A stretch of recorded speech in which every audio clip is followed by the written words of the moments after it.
Hello everybody and welcome. In this video I'm going to show you how to unpair your speaker HISENSE Party Rocker One from your PC.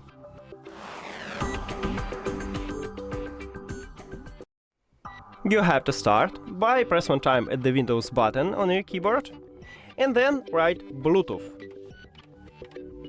If you see Bluetooth and other devices, press on it or click Enter. Now you need to find your speaker at the audio line, and right here I have it. But if you can see it at the audio line, you need to check it also at other devices. Then you press on it, and right here we have Remove button.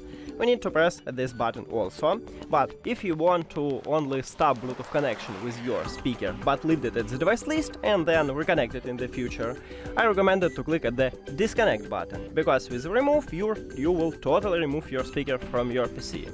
Now let's remove it.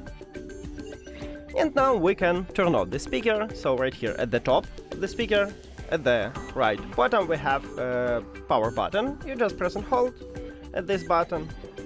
And that's it. Thank you for watching this video. If you found it helpful, please consider subscribing to the channel and leave the like on the video. See you later!